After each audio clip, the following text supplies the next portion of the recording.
Bueno, mis amados, vamos a nuestras Biblias. Me acompañan al libro de Lucas. Hemos iniciado una serie hace poco que se llama La fe que Dios aprueba. La fe que Dios aprueba.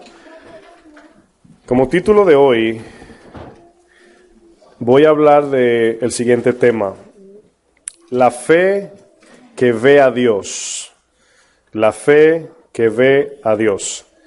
A veces los títulos, ¿verdad?, no tienen un entendimiento pronto, pero luego con la enseñanza lo van a entender. La fe que ve a Dios. Vamos al libro de Lucas 10, capítulo 10, verso 25. Vamos a leer la historia del buen samaritano.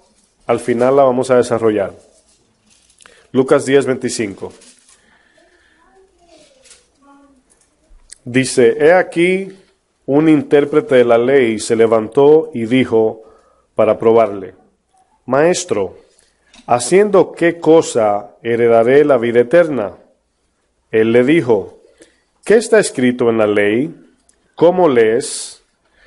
Aquel respondiendo dijo, amarás al Señor tu Dios con todo tu corazón y con toda tu alma y con todas tus fuerzas y con toda tu mente. Y a tu prójimo como a ti mismo. Y le dijo, bien has respondido, haz esto y vivirás. Pero él, queriendo justificarse a sí mismo, dijo a Jesús, ¿y quién es mi prójimo? Respondiendo Jesús dijo, un hombre descendía de Jerusalén a Jericó y cayó en manos de ladrones, los cuales le despojaron e hiriéndole se fueron dejándole medio muerto. Aconteció que descendió un sacerdote por aquel camino y viéndole, ¿qué dice? Pasó de largo. Asimismo un levita, llegando cerca de aquel lugar y viéndole, ¿qué dice? Pasó de largo. Pero un samaritano que iba de camino vino cerca de él y viéndole fue movido a misericordia. Y acercándose, vendó sus heridas, echándoles aceite y vino, y poniéndole en su cabalgadura, lo llevó al mesón, que es un tipo hotel, y cuidó de él. Otro día al partir sacó 2 denarios, y los dio al mesonero, y le dijo, cuídamele, y todo lo que gastes de más, yo te lo pagaré cuando regrese. ¿Quién pues de estos 3 te parece que fue el prójimo del que cayó en manos de los ladrones? Él dijo, el que usó misericordia con él. Entonces Jesús le dijo, ve y haz tú lo mismo. ¿Qué diferencia hay entre fe muerta y fe viva? ¿Qué diferencia hay? La palabra nos habla de la fe muerta, la fe que no tiene obras. Y yo voy a utilizar un ejemplo, si me acompañan a Juan 12, verso 42. Vamos a ver un ejemplo en un verso que hemos leído muchas veces. 12:42 de Juan. Fíjense lo que dice este texto. La Biblia, muchas veces, dependiendo del contexto, utiliza la palabra creer. Muchas veces solamente se refiere a lo intelectual, dependiendo del contexto. Pero otras veces se utiliza la palabra creer de todo corazón. Eso lo va a definir el contexto. Es una regla de hermenéutica que es la ley del contexto. Cuando leemos, por ejemplo, si yo le digo palma, y yo le pregunto, ¿qué quiere decir palma? Usted me dice, ¿palma de la mano? Y yo le digo, no, la palma del árbol. Entonces ya fíjense cómo varía, pero el contexto de la oración nos ayuda a entender esa palabra específica. Y a veces creer significa de todo corazón, a veces únicamente es el creer por intelecto. Bueno, fíjense lo que dice el verso 42. Juan 12, dice, con todo eso, aún de los gobernantes, ¿qué dice? Muchos creyeron en él. ¿Quién es él? Cristo. Pero luego vemos un pero a causa de los fariseos no le confesaban. ¿Por qué no le confesaban? Para no ser expulsados de la sinagoga, porque amaban más la gloria de los hombres que la gloria de Dios. Aquí hay dos palabras que podemos ver según el contexto. La primera es creyeron, la segunda es confesaban. La palabra creer aquí, usted lo puede notar muy fácil, según el contexto no creían de todo corazón. Creían de manera intelectual, tenían una fe de solo saber que Él era el Mesías, pero no se entregaron, no dieron su vida, no siguieron al Mesías, porque su corazón estaba inclinado a la gloria de hombre. Pero luego vemos la palabra confesar. Ahora, la palabra confesar es del griego homologeo, significa pensar lo mismo. Donde viene la palabra homo, significa lo mismo. Pero aquí, al igual que en Romanos 10, dice que si confiesas al Señor como tu único Salvador, eres salvo.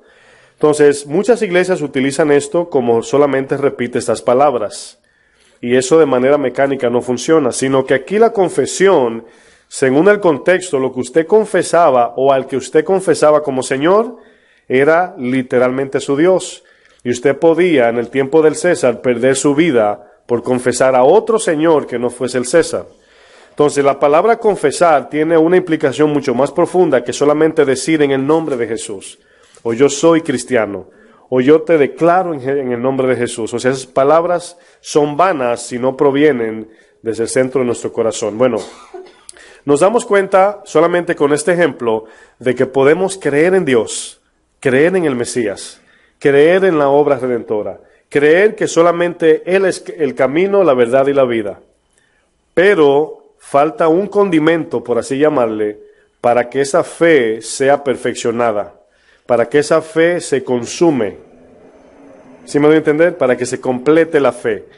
Por ejemplo, hay cosas, puede ser la misma comida. Cuando usted cocina, eso que usted está haciendo lleva condimentos diferentes, que si la sal, que si el arroz, que si la carne, etcétera. Pero ustedes notan que cuando usted ve todo así en la meseta, por así decir, ellos no tienen ningún sentido cuando están solos. La sal por allá, el arroz por acá. Usted no come arroz crudo, ¿verdad que no? Ni tampoco la sal se la come a cucharadas. Pero cuando usted une todos los condimentos, es eso lo que forma la comida para poder comer.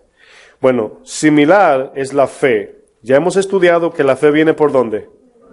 Por el oír. Entonces Dios nos da fe, pero una vez creemos, o sea, aceptamos de que lo que Dios dice es verdad, ¿qué debemos hacer? Obedecer. Ese es el completivo. Es eso lo que perfecciona la fe. Bueno, la fe opera de la siguiente manera.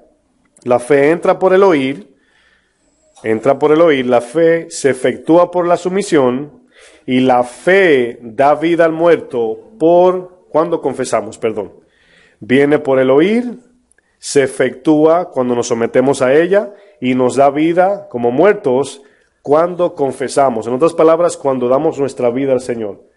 ¿Qué es ese término que muchos usan, verdad? Entrega tu vida a Cristo. Muchos no lo entienden cuando se le predica en la calle. Pero da tu vida a Cristo significa entrega tu vida, tu voluntad, tus metas, todo a Dios. Y ahora los planes que teníamos antes, ahora lo cambiamos por los planes de Dios. Si alguno está en Cristo, nueva criatura es. Dice que todas las cosas viejas, y aquí todas son hechas nuevas. Bueno, en este orden podemos ver, yo utilizo estas palabras para recordar: recibir, confesar, someternos. Yo recibo el mensaje al oírlo, me someto a manera de voluntad al plan de Dios, a su palabra, o lo confieso y luego me someto. Ahora, muchas veces oímos buenas predicaciones, buenas enseñanzas, y incluso podemos salir maravillados de un buen mensaje, decir, wow, no sabía eso, ¿verdad? Wow, poderoso el mensaje. Pero si ese mensaje lo tomamos y lo dejamos aquí, vamos a pertenecer al segundo grupo de los 4 de la parábola del sembrador. Dice que hubo uno que oyó y salió con gozo, pero cuando salió el sol, secó la planta. ¿Por qué? Porque no tenía raíz en la palabra. Entonces, ¿cómo podemos echar raíces en la palabra de Dios? Bueno, vamos a definir esta palabra que usted: recibir, confesar, someternos. ¿Qué es recibir? Recibir habla del corazón. Eso dice la palabra. Dice, ¿se acuerdan de Juan que dice, pero a los que le recibieron le dio la potestad de ser hechos hijos de Dios. Ahora, ¿qué es recibir? Lógicamente, es un término utilizado en casa, en los hogares, ¿verdad? Usted, cuando alguien toca el timbre o le toca la puerta, usted no abre la puerta, ¿verdad?, a 90 grados y le dice, pase adelante, y luego le pregunta, ¿quién es? ¿Verdad que no? Bueno, primeramente usted mira por el ojito mágico, y si es un testigo de Jehová, ¿qué usted hace? ¿Verdad? Si es alguien que usted no conoce, usted le dice, ¿qué quiere?, desde afuera, sin abrir la puerta. Si es alguien que usted conoce, pero molesta mucho, usted le abre la puerta un poquito y dice, sí, ¿le puedo ayudar? Pero si es un familiar que usted ama, un amigo, ¿qué usted hace? Oh, es fulano. No, pásele, como dicen los mexicanos, ¿verdad? O los centroamericanos, pásele. Entonces vemos allí que la palabra recibir tiene que ver con recibir en casa. Ahora, ¿cuántos se acuerdan del texto cuando Jesús dice, he aquí, ¿se acuerdan, verdad? Yo toco. Si alguno oye mi voz y... Ahora, notan que el Señor no llega como Rambo, ¿verdad? Le da una patada a la puerta y entra como dice Juan Camaleón por su casa, ¿verdad? Como Mantoqueque, un loco de mi país también, ¿verdad? Mexicanos tienen que tomar vacaciones ya. Sí, lo que pasa es que Toño sabe tantos dichos que se le quedan a uno. En mi país hay un loco, se llama Mantoqueque, así que era bien arrebatado. Bueno, fíjense como Jesús dice, he aquí yo toco la puerta, ¿verdad? Y el que abre y me recibe. Esa es la idea de esta palabra. Ahora, notan que nuestro hogar como humanos es nuestro corazón. Usted no deja todo entrar a su corazón, pero a veces por falta de conocimiento de la palabra dejamos entrar cosas que pensamos que son buenas y no son buenas. Por eso es que el discernimiento espiritual nos ayuda para filtrar lo que dejamos. De toda cosa guardada, guarda tu corazón, porque de él mana la vida. O sea, la vida de Dios pasa por el corazón. ¿Se acuerdan cuando el Señor dijo, no es lo que entra por la boca que hace daño, es lo que sale del corazón? Porque de allí salen los malos pensamientos, idolatría, etcétera. Pero una vez somos cristianos, estamos conectados a Dios. Y ahora el fluir de la vida de Dios viene a nosotros. ¿Y por dónde sale? Por el corazón. Entonces, hay veces que podemos decir cosas que no son de corazón, de manera hipócrita, ¿verdad? Saludar a alguien, hola hermano, y cuando da la vuelta, ¿verdad? Y eso es hipocresía, eso no vino del corazón. Pero cuando usted ve una persona que le trata sin ninguna condición, lo trata bien, le está rindiendo un servicio de corazón. Entonces, aquí vemos que la palabra recibir es la actitud de un corazón receptivo. O sea, vinimos a la iglesia, ¿bajo qué motivo? A recibir la palabra porque quiero cambiar, quiero parecerme más a Cristo. Esa es la actitud inicial. Luego vemos la confesión. Ahora ya entendemos que confesar es nosotros de manera pública y a la vez también privada, en todas las áreas, vivir para Cristo. Es cuando usted, por ejemplo, a usted le gusta un equipo de deportes, ¿verdad? Y usted pone en su face el logo del equipo y compra la camiseta del equipo. Y si están discutiendo deporte, usted entra a defender su equipo. Entonces, es una manera de entender cuando estamos exponiendo nuestra vida, por eso que seguimos. Ahora, muchos de nosotros, cuando estamos en la iglesia, gloria a Cristo, pero con la familia no creyente, ¿tú eres cristiano? Yo voy a la iglesia. Y ahí no queremos confesar, nos da vergüenza. No, que Jesucristo es esto, y los cristianos son unos locos, y tú en una esquina allí. No están hablando de mí, ¿verdad? Porque no queremos confesar, porque tenemos más amor de la gloria de hombre que perder nuestra vida para poder ganarla. Confesión es el acuerdo con Dios acerca de la declaración de su palabra y de nuestra condición. ¿Estamos de acuerdo que Dios dice toda la verdad? Amén, ¿verdad? Y la sumisión, que es la tercera, es someter nuestra voluntad a la voluntad de Dios de manera voluntaria, sin ninguna obligación. El mensaje de Dios viene como una carta de un novio para una novia. Por eso se utiliza el término que Cristo es el novio y la iglesia es la novia. Porque es una historia de amor. Y Cristo en ningún modo, muchos por ejemplo le hicieron serenata a sus novias. Ya eso casi no se usa ya con el Facebook. Pero se usaba eso, ¿verdad? Y se paraba uno. Eso era un acto de valentía. Comprar una rosa e ir en el camino con ella, uno adolescente, era un acto de valentía porque te burlaban. Está enamorado. Y ahí va uno con la rosita y te vean con las flores y uno se tapaba la cara. Dice, ay, me van a ver mis amigos. Pero el amor a esa muchacha te hacía hacer eso. Ahora, Se paraba el muchacho a las 12 de la noche a traer la serenata, no sé a cuántos le cantaron, pero no levante la mano, y le cantaban, y esa expresión era de amor. ¿Están conmigo? Pero Jesús, su expresión de amor fue la cruz. Ahí es donde vemos lo que Él hizo por nosotros. Ahí fue que expresó su mayor sentido de amor. Entonces es ahí donde vemos que el Señor viene a nosotros por amor. A veces pensamos que Dios nos quiere obligar a hacer lo que no queremos. No, tenemos que someternos de manera voluntaria, porque el mensaje nos muestra todo lo que Dios es y lo que Él hizo. Y usted lo lee y usted dice, no me interesa. Bueno, ese es lo que lleva a la consecuencia del infierno. Entonces ya el infierno no es un lugar que Dios quiere mandarnos, sino decidimos ir. O sea, en la relación matrimonial, los hombres deciden o ser un mujeriego sin vergüenza o ser un hombre íntegro y casarse con una mujer. Esa es la idea del mundo. No, es que si sigo a Dios no puedo hacer todo esto. Igual el matrimonio, si me caso no puedo. ¿Sí me entienden, verdad? Entonces es igual. Pero Dios nos da su palabra y leemos lo que dice allí, pero es para nosotros, los cristianos, y para el mundo caído. Bueno, ¿qué significa ver a Dios? Ese fue el título que di de hoy. ¿Qué significa ver a Dios? Bueno, muchos, incluyendo cristianos, le encantaría ver a Dios. A mí también. O sea, dice la palabra en 1 de Juan que en aquel día le veremos tal y como es, pero por ahora no le veremos tal y como es. El ver a Dios ahora es nosotros ver sus obras por medio de nuestra obediencia. Por ejemplo, ¿cómo vemos a Dios hoy? No lo vemos como una foto, como por ahí lo ven en un cuadro. De la manera que usted y yo vemos a Dios es por la fe. Cuando usted obedece la fe, la palabra, y algo sucede, usted dice, ¿ese fue quién? Dios. Y usted vio a Dios, quizás no con estos ojos, pero usted vio que Dios obró. Entonces, eso es lo que va formando, fortaleciendo, afirmando nuestra fe cada día. Y así nos ayuda a nosotros no creer en lo que dice el pastor o la iglesia, sino una fe de convicción personal. Nadie le puede decir a usted que el Señor existe, porque usted ha visto a Dios obrar en su vida. Esa es la idea de ver a Dios. El problema es que esta fe que ve a Dios sin obediencia no funciona. Porque Dios no se mueve si primero no hay obediencia. ¿Sí lo puede entender? Cuando usted ve a Josué, el Señor le dice, avanza. Sería fácil si el Señor abre el mar primero, ¿verdad? Y dice, ahora vamos.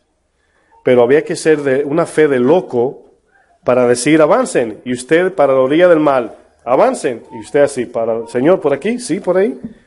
Avancen. Y Señor, pero por ahí no hay bote, ni crucero, ni camino, ni puente.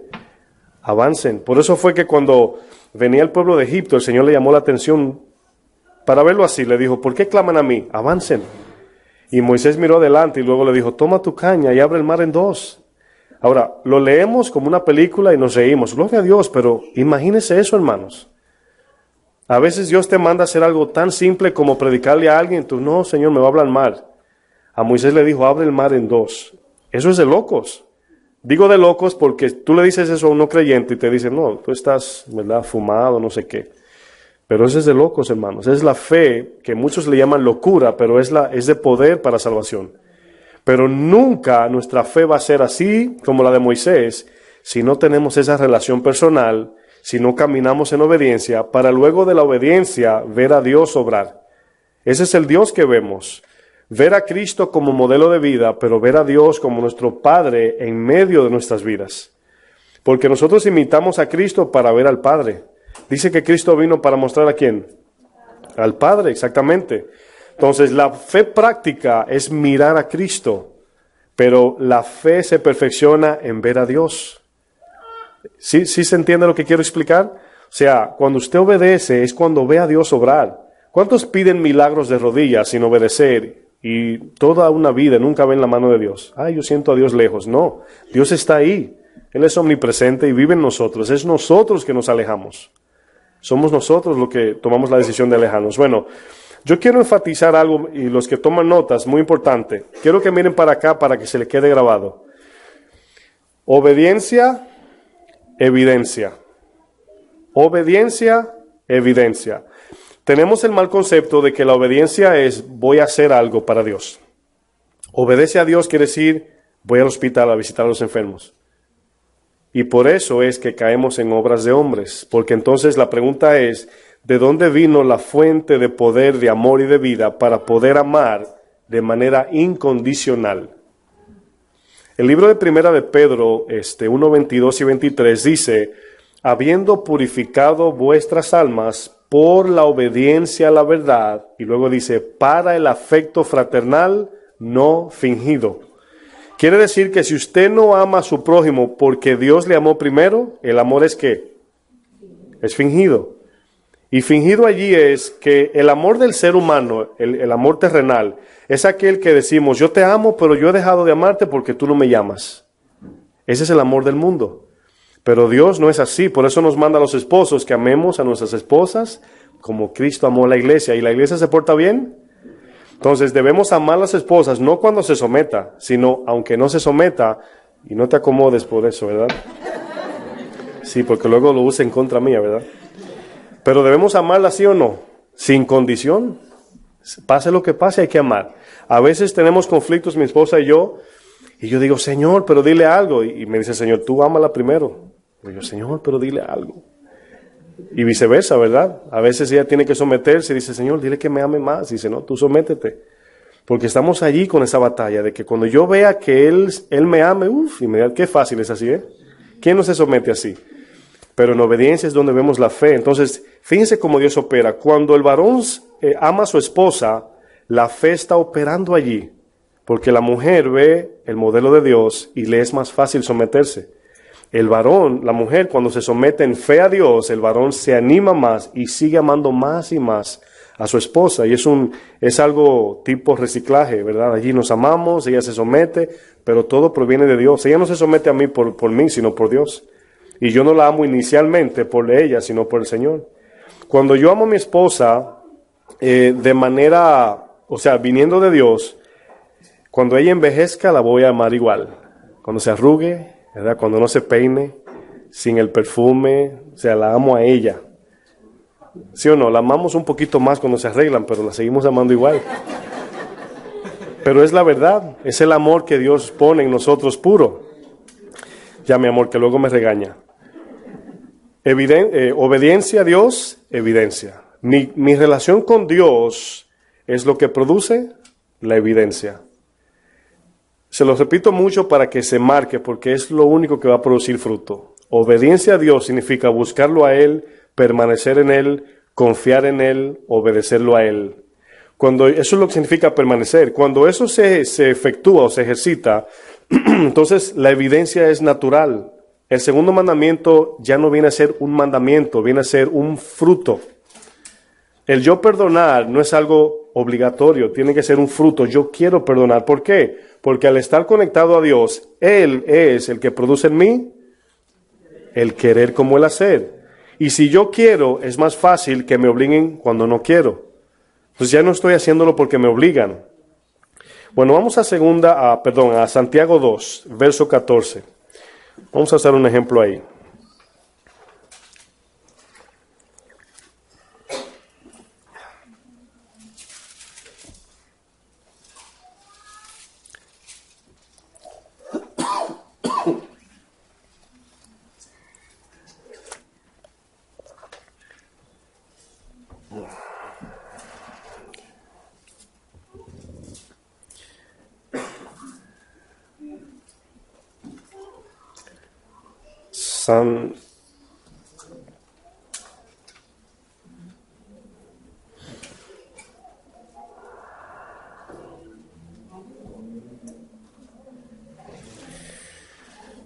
Santiago 2. ¿Están ahí? ¿Cómo dice arriba? La fe sin obras, es muerta. Bueno, miren lo que dice, hermanos míos, ¿qué dice esa palabra ahí? ¿De qué aprovechará si alguno dice que tiene fe y no tiene obras? Ahora, fíjense en la pregunta que viene. Yo no sé si usted ha leído este texto varias veces y ha brincado esta palabra. Yo quiero detenerme unos segundos allí. ¿Qué dice luego? Ahora, ¿está hablando de salvación, sí o no? No tengan miedo, digan sí o no. Es Claro que sí, ahí lo dice claro. Claro, está hablando de salvación, lo van a notar. Entonces, ¿por qué a veces no se toca este tema? Porque cuando se habla de la salvación, hay un conflicto de que si por obras o no por obras. Entonces, es aquí donde tenemos el conflicto. Dice, ¿podrá la fe de solamente creer en Dios en mi mente salvarme? Y viene la segunda pregunta. Yo pensé que yo era salvo. Y ahí está el conflicto, ¿verdad? Yo pensé que ya yo era salvo. Lo que pasa es que la salvación, la primera es posicional. O sea, Dios nos pone ante Dios como justos y limpios. Esa es la posicional. Pero luego, una vez tenemos la capacidad para vivir la vida cristiana, usted y yo debemos de ejercitar esa vida para poder entrar a la vida eterna. Esto no es salvación por obras. Esto es obras de salvación. ¿Lo entendieron? O sea, usted no está haciendo algo para ganarse la salvación, sino una vez dada la salvación, debemos evidenciarla por las obras. Entonces, el texto dice claramente, ¿podrá la fe salvarle? O sea, alguien puede decir, no, yo creo firmemente en Dios. La palabra me ilumina, yo conozco la Biblia. ¿Puede esa fe salvarle? Y hemos estudiado anteriormente que la fe tiene 3 fases. 3. Justificación, santificación y la plenitud o el completivo es la glorificación. Ahora, hay un proceso de salvación. Lo podemos ver. Egipto, cuando sacaron al pueblo de Egipto, fue la justificación. Cayeron en el desierto y eso se le llama ¿cómo? Santificación, proceso. Pero esa santificación era condicional para poder entrar ¿a dónde? A la tierra prometida, que es la representación de la eternidad. Ahora, ¿cuántos entraron a la tierra prometida? No todos. ¿Por qué? Porque aún fueron salvados de Egipto, como usted y yo, no pasaron por el proceso de obediencia en el desierto. ¿Cuál es nuestro desierto? Las pruebas diarias. Santiago 1 dice, cuando tengamos diferentes pruebas, estemos como gozosos, ¿verdad? Pero parece que entendemos perezoso. Pero es allí donde está, y ahí está el ejemplo. O sea, he dicho anteriormente que aunque el Antiguo Testamento ya pasó a otro nivel, era la sombra, pero cuando encontramos la foto de esa sombra deben conectar. Entonces vemos justificación saliendo de Egipto. Vemos santificación en el desierto con el fin de entrar a la tierra prometida.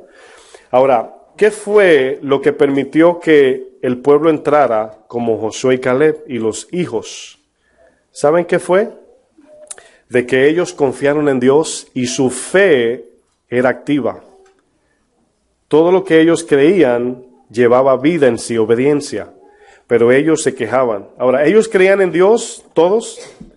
Claro, vieron el mar abrirse en 2. O sea, ahí vemos una foto, una imagen del mundo pasando por el mar en bautismo, lo que usted y yo hicimos, y saliendo contentos.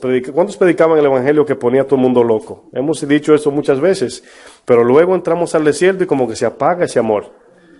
Y allí es donde se prueba de qué estamos conectados. Si es a Egipto, que es el mundo, o a Dios. Bueno, fíjense lo que dice más adelante. Aquí la pregunta, para no adelantarme, sería, ¿cómo afirmaríamos nuestra salvación si la señal verdadera cristiana es el fruto? Voy a repetir, ¿cómo afirmamos de que somos salvos si la única señal de salvación es el fruto? ¿Entendieron, verdad? ¿Cómo podemos saber que somos salvos? Porque creemos, porque el profeta, ¿verdad? Ben Jung me oró, porque tengo 30 años en la iglesia, porque tengo una Biblia, ¿verdad? Grande y de estudio, porque no he faltado un día a la iglesia, porque no he dejado de diezmar un día, porque tengo las rodillas negras de orar, porque ayuno hasta una semana sin comer ni beber agua. Nada de eso habla de la salvación. Ninguno. La pregunta es, ¿qué es lo que nos dice yo soy salvo? ¿Qué es lo que te dice que un vehículo es funcional? Cuando prende, ¿verdad? Puede ser del año y si no prende no sirve. Hay que mandarlo para el dealer. ¿Cuántos conocen al hermano mecánico Carlos? Bueno, a él le han traído vehículos del año que no funcionan. Y usted lo ve y se lo pueden vender. Pero usted dice, wow, en $5,000 está barato, 2018, ¿verdad? Y usted dice, sí, te lo compro, pero préndelo a ver cómo suena. Esa es la funcionalidad del vehículo para saber que funciona. Entonces, cuando nos preguntan a nosotros, mira, vestido, ¿verdad?, de cristiano, pero ¿cómo es que sabemos que somos? Es por las obras. ¿Se entiende? Entonces, el fruto de mi vida es lo que dice que soy salvo. Porque miren, vamos a ver una historia más adelante que nos va a ayudar mucho. Usted quizás diría, porque a veces somos más exigentes que la Biblia, muchos de ustedes quizás están todavía en el tallito y no pueden ver el fruto. Pero si permanecen, un día lo van a ver. Otros pueden ya a lo mejor estar dando, a lo mejor 30. Y como es poco fruto, dice, a lo mejor no soy salvo, y a veces exageramos. Y Satanás te dice, no eres salvo porque no das 100. No, el Señor dijo 30, 60 o 100. Pero hay que dar fruto. Hay que dar fruto, hay que hacer algo.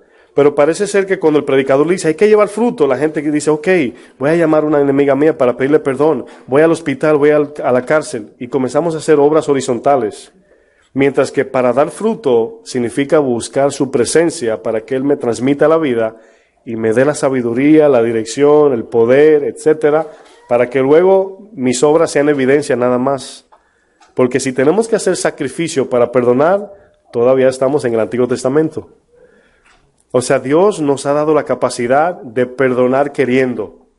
Antes no querían.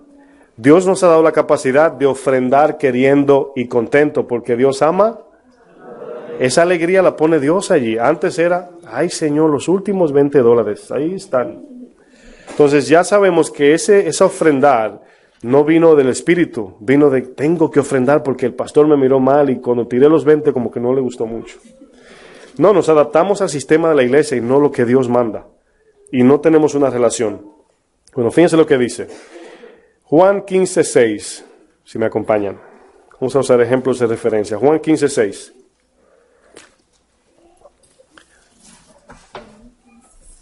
Juan 15:6. No ganamos la salvación por obras, pero sí una vez salvos debemos de vivir por obras. La fe, en otras palabras, se llama obrar en Dios. Fíjense lo que dice el verso 6 de Juan 15. ¿Están ahí? Bueno, dice, el que en mí no permanece, dice al inicio, el que en mí no permanece. Jesucristo utiliza una ilustración de un pámpano, una rama, dejando entender de que lógicamente, naturalmente, una rama que no está conectada a un árbol no puede llevar un fruto.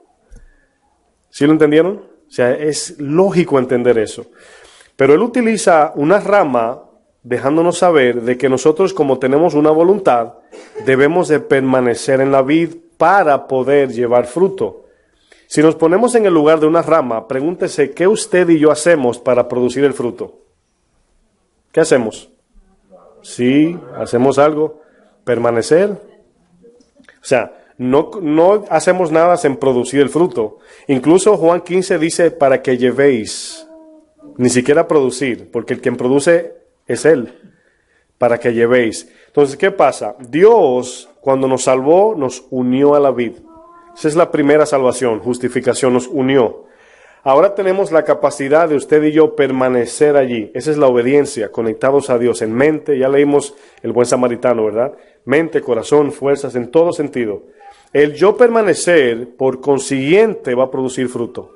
Yo no tengo que empujarlo, no tengo que buscarlo, sino que Dios mismo me va a capacitar para llevar ese fruto. Voy a hacer una pregunta, quizás a alguien le pase esto. ¿A cuántos le pasa que de repente están orando, ¿verdad? Como decimos, como debemos orar, y de repente se le mete como un sentimiento, un sentido de servir, como que le da deseo de salir por ahí a hacer algo? ¿A quién le pasa? Si no le pasa, no levante la mano. Pero si usted siente ese deseo de llamar a alguien para pedirle perdón, después de orar o de repente le llega esa llenura, esa es la evidencia de que Dios está produciendo a través de usted un fruto. Si se le hace difícil, por ejemplo, vamos a poner un ejemplo, se le hace difícil controlar su lengua, ¿El problema es el corazón o de la lengua? Entonces, lo que significa es que lo que necesitamos es ser purificados por la palabra, no callarme la boca, aunque dice el proverbio que aún el necio cuando calla es contado como justo. Y mientras estamos en la cirugía podemos cerrar la boca, ¿verdad? Pero el cerrar la boca no sana el corazón, sigue allí el sucio. Y en el momento que decimos algo, ahí viene otra vez, porque la tubería está sucia.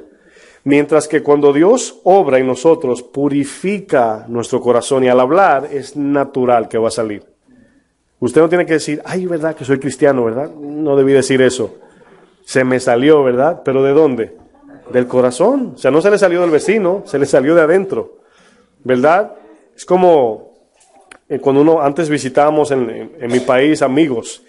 Y lo primero que uno hace en las casas, decimos, ¿hay perro? Y le dicen, no entra. Y por ahí viene el perrito. Y dicen, ¿cómo que no hay perros? Dice, sí, no me acuerdo, pero era que quería que entráramos para luego decir, no hacen nada, ¿verdad? No son peligrosos. Pero fíjense como el perro salió solo. Él no lo llamó, estaba allí dentro. Entonces, igual con nosotros, cuando hay una amargura allí, usted dice, no, ya yo lo perdoné, ya no lo busco mucho, pero ya yo lo perdoné. Y se nota que no perdonó. Sigue allí la amargura. No lo llamo porque, ¿sabe? La Biblia dice que hay que ser sabio. No, mis hermanos, perdonar es que el que te ofendió tú lo amas como te amas a ti. Que andas buscando una excusa, que te digan se enfermó para tú ser el primero allí para servirle. Eso es perdonar. Entonces pensamos que perdonar es yo lo perdono y no lo llamo, pero bueno, el Señor tratará con él. Fíjense lo que dice el 6. El que en mí no permanece será echado fuera como pámpano. ¿Quiere decir que un cristiano una vez nacido de nuevo y no practica la fe puede secarse? Dice el texto. Y se secará y los recogen y los echan ¿dónde? Cuando Jesús utiliza fuego, lo utiliza con dos sentidos. Purificación y juicio. Nada más. Sabemos que el fuego es la luz, pero siempre utiliza otro sentido. Pero siempre es o juicio o purificación, para que pasada vuestra prueba por el fuego, sea hallada vuestra fe, etc. Pero aquí, cuando habla de echado en el fuego, ¿se puede purificar la madera en el fuego? No, se hace cenizas. Entonces se está refiriendo al infierno. Se está refiriendo a desaparecer la rama por completo. Entonces aquí no es alegórico, aunque es metafórico el ejemplo, pero se está refiriendo al infierno. Dice, si permanecéis en mí y mis palabras permanecen en vosotros, ¿qué quiere decir esta doble acción? Bueno, debemos de permanecer en el Señor, en nuestra mente, nosotros meditando en Él, pero su palabra debe estar en nuestro corazón. ¿Para qué? Para que cuando yo estoy pendiente a Él y Él me hable, la palabra ya esté allí. Y obedezcamos. Bueno, luego fíjense lo que dice, y mis palabras permanecen en vosotros. Luego dice, pedid todo lo que queréis, ¿y qué dice? Y os será hecho. Me está yendo la voz. Bueno, el ejemplo aquí es que si permanecemos en Dios, nuestros sentimientos serán purificados. Y todo lo que pidamos será conforme a su voluntad.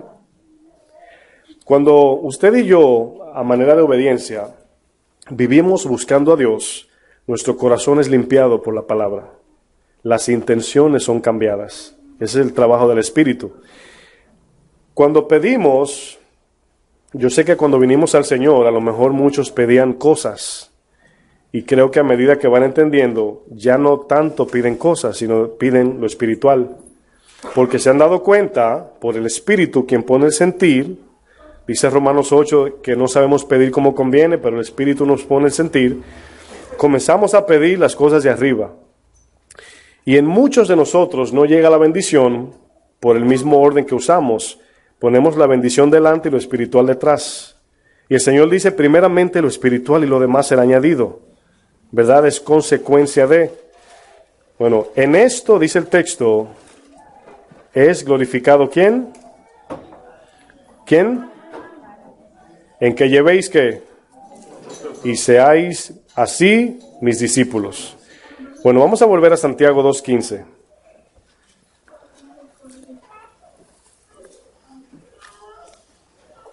Santiago 2:15. Dice, y si un hermano o una hermana están desnudos y tienen necesidad del mantenimiento de cada día, y alguno de vosotros le dice, id en paz, calentaos y saciaos, pero no les dais las cosas que son necesarias para el cuerpo, y hay una pregunta allí, ¿de qué aprovecha? Por ejemplo, en el caso de nuestra fe, ¿de qué aprovecha decir yo creo en Dios y no vivir creyendo en Dios? La pregunta es literal, me refiero, vamos a pensar por un momento. Yo digo yo creo en Dios, no hago muchas cosas, pero creo en Dios. La pregunta aquí es, ¿en qué aprovecha al prójimo eso? Por ejemplo, vemos en la historia del samaritano, allí está el sacerdote y el levita. Estaban ocupados en las cosas ceremoniales de la fe, entre comillas. Pero ¿de qué aprovecha si lo que hacen no es para el prójimo? De nada. ¿Están de acuerdo? El propósito de la fe es el amor, mis hermanos. Decir creo en Dios y no amar al prójimo nos hace mentirosos, porque la fe significa amar. Dios da fe con el fin de amar. Cuando el Señor vino a tratar con los fariseos, tenía que ver con el trato de ellos con los demás, con el prójimo. Y ellos hacían ceremonias, eventos, ritos, etcétera, y maltrataban a los demás. Y Dios le decía, esa no es la razón por qué yo soy su Dios. La razón que nosotros debemos de tener como el Señor, como nuestro Dios, es el amor. Amar al prójimo como nos amamos a nosotros. Conocer a Dios produce amor, el amor produce servicio, el servicio produce vida y la vida es de Dios. Si usted no sirve, no hay vida. Cuando usted no extiende su vida para servir al prójimo, no tiene la vida de Dios. Fíjense lo que dice el verso 17. Aquí está un ejemplo muy importante. Dice, así también la fe, si no tiene obras, es muerta en sí misma. Pero alguno dirá, tú tienes fe y yo tengo obras. Muéstrame tu fe sin tus obras y yo te mostraré mi fe por mis obras. ¿Saben lo que quiere decir esto, mis hermanos? Eso es peligroso en cierto sentido, porque vamos a ver personas que nunca vinieron a la iglesia. Esto suena raro, y Dios lo va a recibir, y va a haber gente en la iglesia, y Dios le va a decir, apartaos de mí, hacedores de maldad. No estoy diciendo que no debemos de venir a la iglesia para ser buenos, pero por alguna razón, personas que estaban allá afuera tuvieron una convicción en Dios y entendieron que significa seguir a Cristo es dar la vida por los demás. En el cielo nos vamos a dar cuenta y como dice mucho, habrá sorpresas. Porque si nuestra vida no es caracterizada por lo que hacemos en Dios, ¿cómo confirmamos la fe? ¿Cómo sabemos? Es una pregunta que debemos hacer. Bueno, fíjense lo que dice más adelante. Muéstrame tu fe sin tus obras y yo te mostraré mi fe por mis obras. Allí la palabra clave es mostrar. Cuando usted dice yo creo en Dios, ¿cómo usted muestra eso al mundo? Si está en su mente invisible. Es imposible. Pero cuando usted muestra al mundo su fe por las obras, entonces el mundo glorifica a Dios. Mateo 5, 14 al 16. Así vean los hombres vuestras buenas obras, que es nuestra luz, y glorifiquen al Padre que está en los cielos. Bueno, ¿tú crees que Dios es uno? O sea, ¿tú crees en Dios? También los demonios creen y tiemblan. Bueno, ¿qué dice el 21? Aquí Santiago va a utilizar un ejemplo con Abraham, que es el ejemplo mayor aparte de Jesús acerca de la fe. Porque a Abraham se le llamó padre de fe. Dice, ¿no fue justificado por las obras Abraham nuestro padre cuando ofreció a su hijo Isaac sobre el altar? Miren la pregunta que viene. ¿No ves que la fe actuó, qué dice luego? Juntamente. ¿Se acuerdan del ejemplo de la comida? Que la sal, el arroz, el sazón, ¿funcionan cómo? Juntamente. Ahora, ¿por qué enfatizo en la palabra juntamente? Porque Dios nos da fe, pero nosotros respondemos en obediencia y juntamente se consuma la fe. Si Dios nos da fe y no obedecemos, es como media naranja, o media moneda, o la moneda de una sola cara. No se consuma, no se perfecciona la fe. ¿No ves que la fe actuó juntamente con sus obras? Oigan lo que dice luego. Y que la fe se perfeccionó, ¿cómo? Por las obras. La palabra perfeccionar es completar. Ahora bien, vamos a hacer una pregunta lógica. ¿Dónde cabe o dónde ponemos a aquellos predicadores que dicen, por fe, hermanos, por ahí nos vamos? ¿Dónde está la otra mitad de esa fe? Para que se perfeccione lo que Dios dijo. Hermanos, por fe, una casa, un carro, una iglesia grande, no sé. ¿Dónde se encuentra la otra mitad de la fe que va a hacer que se cumpla el milagro? Es una fe vacía, pero la gente cree porque el pastor o profeta le dice que viene. Esa es la palabra de todos los profetas falsos. Viene algo por ahí. ¿Cuántos lo sienten? Pero mientras tanto, denme su dinero. Está en camino. ¿Cuántos pueden oler la gloria de Dios? ¿Verdad? ¿Cuántos sienten la unción que está en camino? Y la gente llora y da su dinero. Entonces, aquí está hablando que lo que nosotros profesamos inicialmente debe comenzar en Dios. Si Dios no dijo, no va a funcionar. No va a aprovechar a manera de Dios, porque puede que tengas dinero, pero no vino de Dios. ¿Están conmigo? Bueno, dice que se perfeccionó la fe por las obras y se cumplió las escrituras que dice, Abraham creyó a Dios. Y aquí creer es diferente al Juan 12:42. Dice que creyó, y aquí es todo, mente y corazón. ¿Y le fue contado? Ahora, esa palabra contado es cuando alguien paga una deuda tuya y el dueño dice, bueno, te lo voy a contar como pago porque otro pagó, no tú. Es importante la palabra contado porque Dios es el justo, pero creer en su justicia se nos cuenta a nosotros como justificados y nos hace inocentes ante el Padre. Dice, y fue llamado, ¿qué dice? ¿Se acuerdan de Jesús lo que le dijo? Ya no os llamaréis siervos, sino amigos, ¿verdad? Dice, vosotros veis, y aquí es un énfasis acerca de no entienden, es un tipo, ¿verdad? No pueden ver claramente que el hombre es justificado por las obras y no solamente por la fe. ¿Se está hablando de la salvación, sí o no? Si no somos justificados, ¿estamos dónde? ¿Qué es lo contrario a justificación? Condenación. Entonces sí está hablando de la salvación eterna. Está hablando de la salvación. Dice aquí el texto, repito, ¿ves que el hombre no es solamente justificado por fe, sino también por las obras? Esto pone a uno de pelo parado porque uno dice, wow, ¿verdad? Si no damos fruto, no sé si soy salvo o no soy salvo. Ahora, yo tengo fe y creo que somos nacidos de nuevo y estamos aquí recibiendo el mensaje, pero podemos ser, ¿verdad?, futuros cristianos secos si no vivimos en obediencia.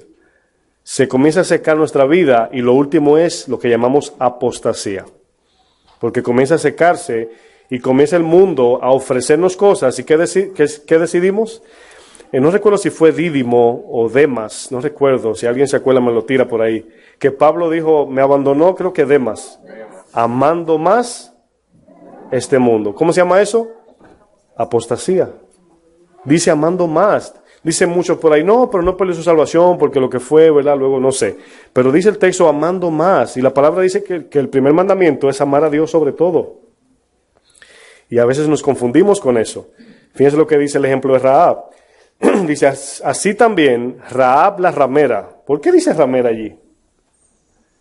Piensen en eso por un momento. ¿Por qué ramera? Para que veamos que el hombre no es justificado por sus obras personales. Como una ramera, Dios la puso como inocente. Ese era su sobrenombre en el momento de la justificación. Dice que justificó a una ramera porque es por la justicia de Dios, no por la nuestra. Pero una vez justificados, debemos de confirmar y afirmar la justicia de Dios como por las obras de la fe. Dice, no fue justificada por obras cuando recibió a los mensajeros y los envió por otro camino. Fíjense lo que dice luego. Ahora, antes de leer, Dios nos dio vida, ¿en qué parte del cuerpo? Los que vienen al instituto, dígalo duro. ¿Por qué parte nos dio de los tres? Cuerpo, alma y espíritu. ¿Por cuál? por el Espíritu. Nos dio un espíritu nuevo. Entonces, fíjense lo que dice el texto. Si usted y yo no tenemos el Espíritu de Dios, estamos muertos. Romanos 8 dice, y el que no tiene el Espíritu de Él, no es de Él. Dice el texto, porque como el cuerpo sin espíritu está muerto, así también la fe sin obras está muerta. ¿Está hablando de la salvación, sí o no? Claro, o sea, repercute la salvación. ¿Puede alguien entrar al cielo con fe muerta? No tiene que decir nada, solamente piense. Fe no ejercitada o activa. ¿Cuál es la confirmación? Cuando el Señor en Mateo 7 dice, apartaos de mí, ¿saben cómo el Señor qué utiliza? La palabra hacedores. Fíjense cómo en ese texto el Señor une la salvación con el hacer. Apartaos de mí, hacedores de maldad. Nunca os conocí. Porque el conocimiento de Dios y el cristiano es por medio de la fe. Y esa fe es como si fuera un túnel que transmite la vida de Dios. Y respondemos en adoración, Dios nos da vida. Respondemos en alabanza, Dios nos da amor. Respondemos en sumisión, Dios nos da fruto. Y esa es la intercomunicación del creyente y Dios. Y es así como vemos a Dios. Y en aquel día Dios te va a decir, a ti te conozco por cuanto tuvimos una relación. Pero los que hicieron cosas bíblicas no dirigidas por Dios, le va a decir, nunca os conocí. Bueno, vamos a volver a Lucas para concluir.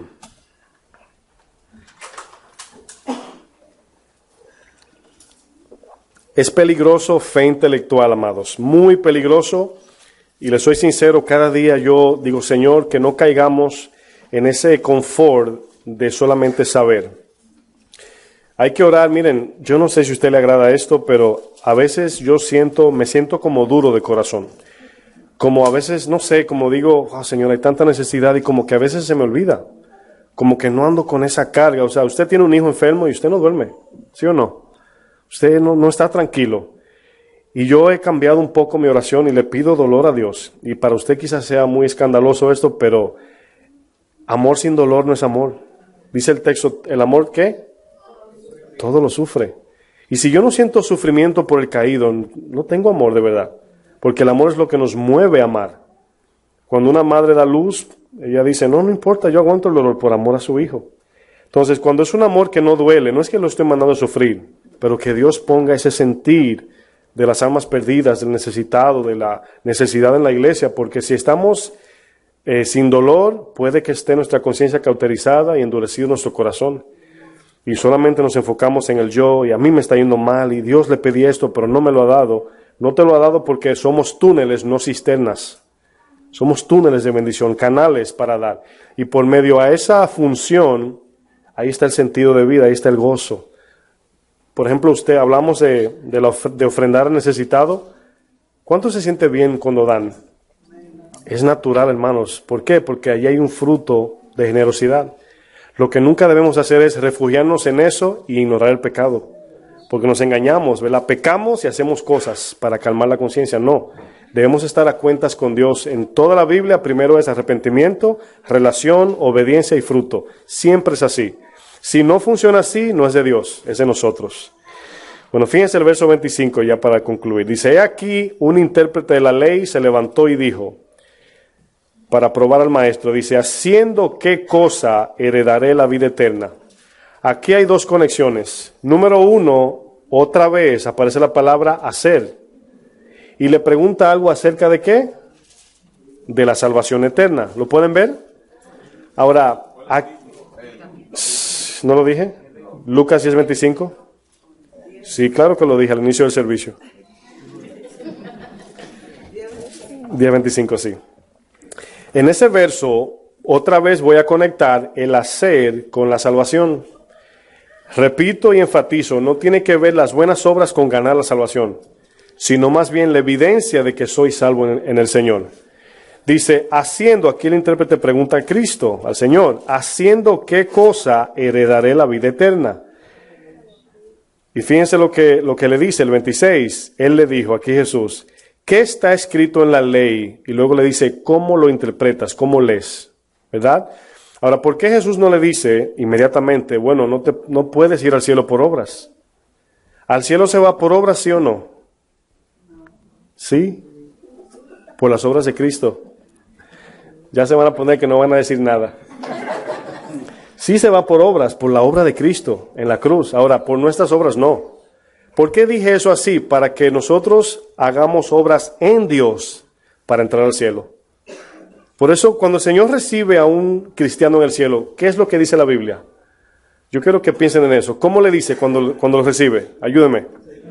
Buen siervo. ¿Por qué dice fiel? ¿Por qué habla de fidelidad? Por cómo vivimos.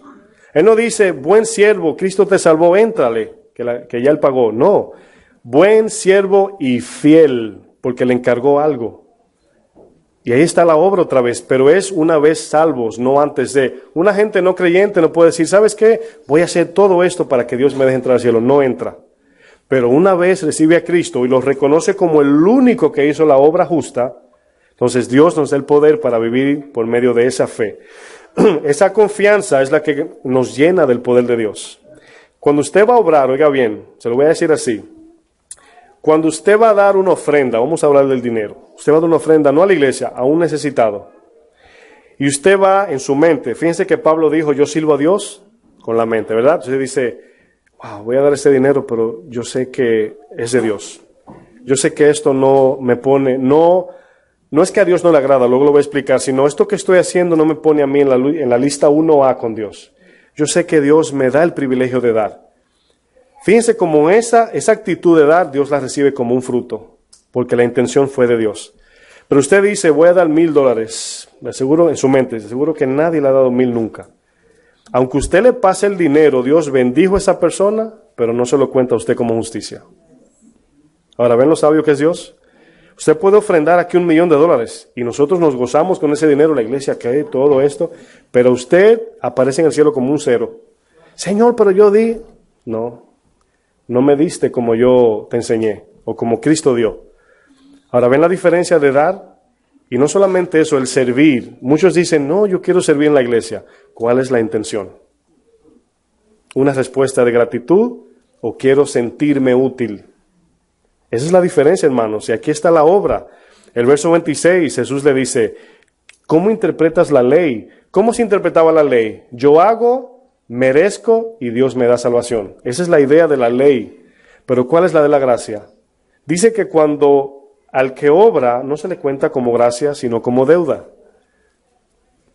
Y si nosotros nos vamos por las obras humanas, le debemos a Dios, porque si rompemos una, todas están rotas. ¿Y qué le debemos?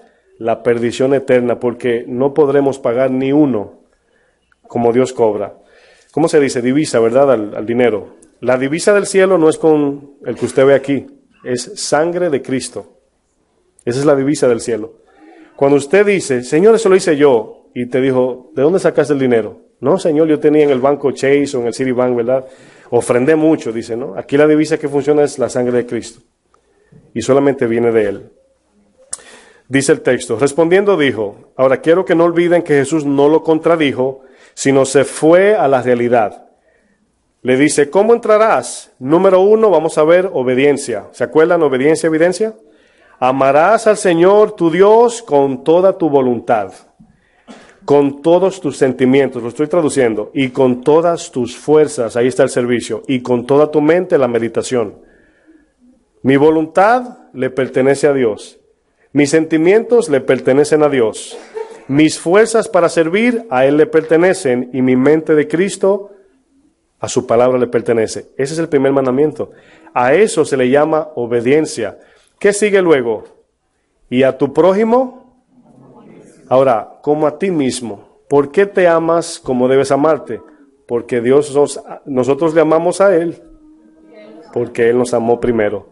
Entonces, si yo amo en el amor de Dios, siempre voy a querer lo mejor para ti, así como lo quiero para mí. Y bíblicamente, ¿qué es lo mejor para mí? La vida eterna. Por consiguiente, te voy a dar lo mismo que yo quiero. Y los dos somos beneficiados. Mientras que Satanás lo que hace es centrarte en ti. Tuve una reunión allá en mi pueblo y me llegó esto a la mente, ¿verdad? Si usted lo cree de locos está bien, pero sirve de ejemplo. Hagan un corazón con la mano en el aire, todos. Dibújenlo, con las dos manos. Ok, lo hicieron al aire. Todos, por favor, no sean malcriados. Ok, ahora hagan el corazón así. En vez de hacerlo así, acuéstenlo y dibújenlo otra vez. Ahora, ¿dónde comienza y termina ese corazón?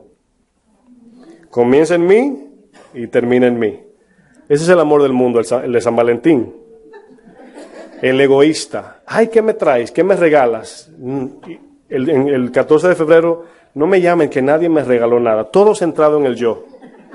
¿Sí están de acuerdo? Las parejas, las familias. No, yo no lo llamo porque él no me llama. ¿Ese es el amor de Dios? Ahora, allí hay una evidencia de un problema, que no estamos conectados a la fuente de amor. Nosotros amamos porque Dios es ¿qué? Y si usted se le pega al sol bien pegadito, ¿qué pasa? Algo pasa. Si usted vive pegado a Dios, algo pasa. El amor de Dios se nos pega. Entonces aquí vemos, obediencia es la búsqueda en mente, cuerpo, alma a Dios. Usted no tiene que ir a hacer nada primero, sino primero a Él, y luego eso va a producir un fruto. Ahora, si creemos en la fe práctica, debemos de no mentir. No hay que orar para, Señor, miento o no miento. O sea, eso es una obediencia que luego vamos a hablar de eso en otro tema. Pero la fe práctica son los 10 mandamientos, o los últimos 6, no robar, no matar, no adulterar, eso es práctico. Pero los primeros 4, el cual producen la intención de los 6, es espiritual. Y están ordenados. ¿Se acuerdan que las tablas se partieron en 2 proféticamente? 4 y 6. El primero es espiritual, amar a Dios sobre todo, y el segundo es una evidencia del primero. Entonces, aquí vemos, hermanos, obediencia, evidencia. Permanecer en Dios, obedecer a Dios y luego ver a Dios. Verso 29 para terminar. Aquí vemos, hermanos, donde se cumple lo que dice Mateo 5 en las bienaventuranzas. Bienaventurados los de puro corazón. ¿Quién me termina? Porque ellos verán a Dios. Ahora, ¿cómo es que vamos a ver a Dios? Con un corazón puro. ¿Por qué es puro el corazón? Porque solamente busca una sola cosa y es Dios. Y Dios es puro y perfecto y santo. Si mi búsqueda diaria es esa, fíjense lo que dice. Habla de salvación el texto también. Los de puro corazón verán a Dios. Los de corrupto corazón no verán a Dios.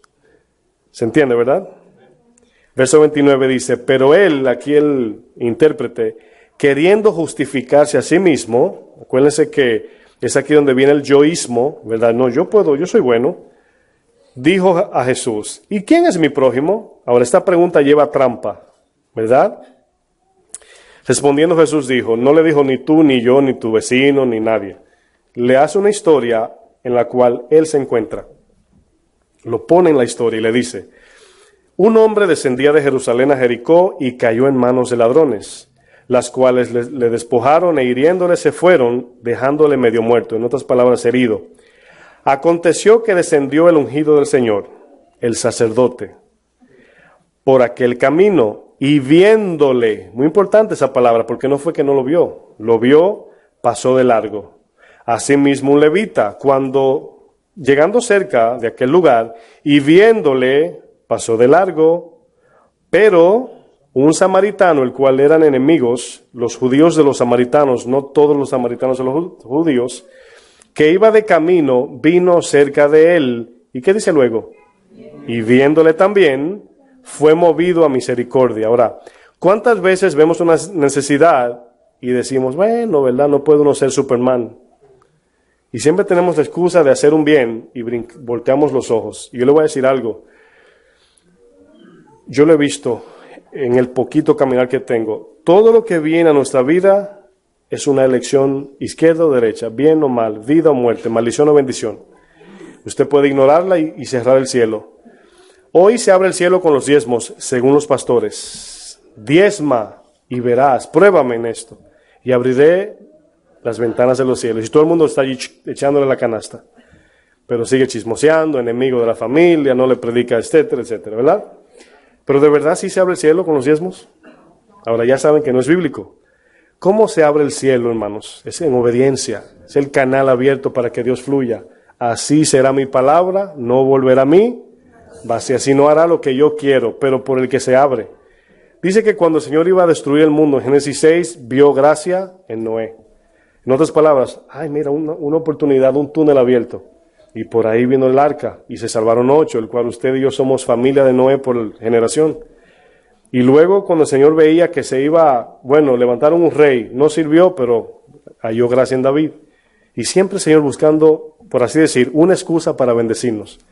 Hasta que del cielo bajó Él y se hizo hombre. Y nos dejó una encomienda para que ya no más el Señor mire a quién usar, sino nosotros a quién bendecir, para que siga fluyendo la bendición. Es ahí donde está la respuesta de muchos de nosotros, donde nos falta bendición. Ay, no he podido pagar esto, es que quise hacer esto, no me siento bien, no tengo paz, no tengo gozo. Hermanos, yo lo he visto. En el servicio es donde está nuestro sentido de vida. Dar la vida. No hay mayor amor que este, que uno dé su vida por su amigo o su hermano. Bueno, aquí vemos un símbolo profético de que Jesús hizo eso por nosotros, pero esto fue literal. Dice, iba de camino, vino cerca y él viéndole fue movido a misericordia. Y acercándose vendó sus heridas, echándoles aceite y vino, poniéndole su cabalgadura, lo llevó al mesón y cuidó de él. Otro día al partir sacó 2 denarios y los dio al mesonero y le dijo, cuídamele y todo lo que gaste de más yo te lo pagaré. Ahora fíjense lo que dice el texto. ¿Quién pues de estos 3 te parece que fue el prójimo del que cayó en manos de ladrones? Él le dijo, aquel intérprete, el que usó de misericordia con él. Entonces Jesús le dijo, ve y haz tú lo mismo. Yo voy a retroceder un momento al verso, creo que 27. Dice, Jesús le dijo, creo que es ahí, ¿verdad? Y le dijo, bien has respondido, cuando le citó los 2 mandamientos, ¿se acuerdan? Bueno, ¿qué dice al final? Haz esto y vivirás. Mi pregunta es vivirás salvación o no? ¿Por qué está conectado otra vez el bien obrar con la salvación? ¿Sí lo entendieron? Porque Jesús viene utilizando una obra de caridad, por así decir, conectada al primer mandamiento, que es el cual nos salva. El primer mandamiento es el que cumple todos. Jesús dijo, de aquí se sustenta la ley y los profetas, porque ese era el fin, el amor. Entonces, nuestra salvación se asegura a nosotros obrar en fe, en obediencia al Señor. Pero la obediencia es vertical y la evidencia es horizontal. Póngase de pie, por favor.